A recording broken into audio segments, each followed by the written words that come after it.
Okay, so we've got this basic guessing game, right? But let's be honest, it's got a huge flaw. The answer is always the same. And that gets boring fast. So in this explainer, we're going to level this thing up, transforming a simple program into a real, replayable game. And we'll do it by adding two really important features, randomness and a score counter. So that's the big question, isn't it? How do you actually turn a simple little program into something you'd call a real game?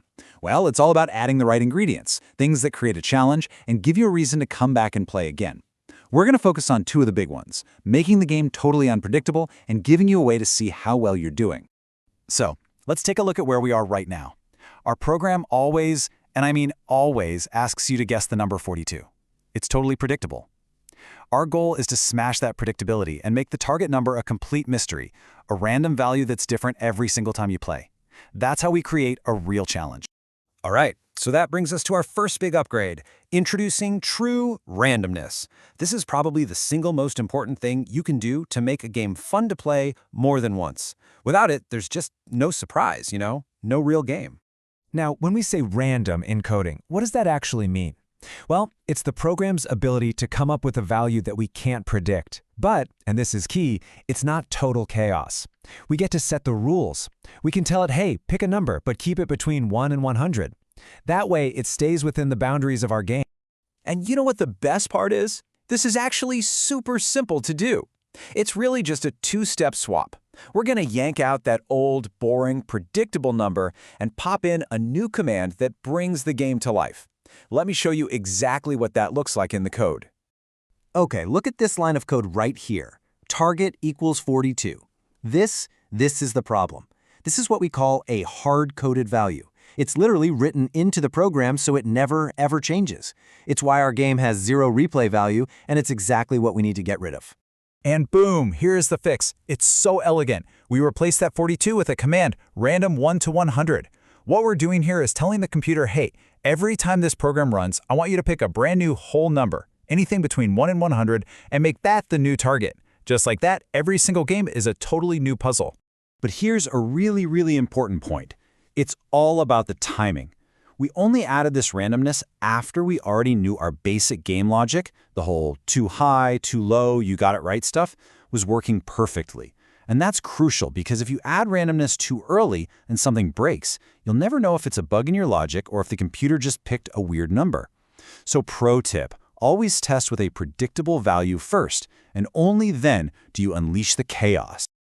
Okay, so our game is unpredictable now, which is awesome. But how do you know if you're any good at it or if you're getting better? Well, that brings us to our second big upgrade, adding a score counter so we can actually track how we're doing. And the tool for that is something we call a counter. It sounds fancy, but seriously, just think of it like a little digital scorekeeper. It's just a variable, and its only job is to count how many times something happens. In our case, that something is every single guess the player makes. So, step 1 is pretty straightforward. We've got to create a variable to hold the score. We'll call it guessCount, and we have to set its starting value to 0. Why 0? Well, because right at the start, before the player has even made their first guess, they've made, well, 0 guesses. Makes sense, right? All right, step 2. Now, inside our game, every single time the player makes a guess, we need to add 1 to our counter. We do that with this line, guessCount equals guessCount plus 1. This just tells the computer, take the number that's currently in guessCount, add 1 to it, and make that the new value.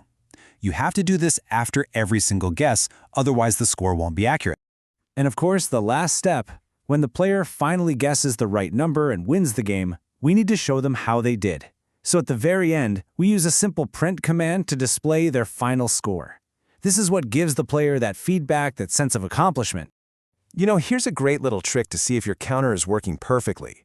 Just run the game and try to win on your very first guess. If you happen to get it right, the program should print out guesses 1. If it does that, you know you've set up your counter logic correctly. It's a quick and easy sanity check. Now you gotta be careful here because it is super easy to mess this up. One of the most common mistakes is forgetting to count the player's very first guess. Or sometimes people accidentally add to the score twice for a single guess. You also have to make sure you put that increment command in exactly the right place in your code. Get any of this wrong, and your final score will be totally off. So we've just made two really powerful but actually pretty simple changes to our program. Let's just take a second to step back and recap the big ideas, the key concepts we just put into action. So when you boil it all down, what we've really done is add two of the most fundamental building blocks of any game. First, we added randomness. That gives us unpredictability and replayability. It's what makes the game a genuine challenge. Then we added a counter.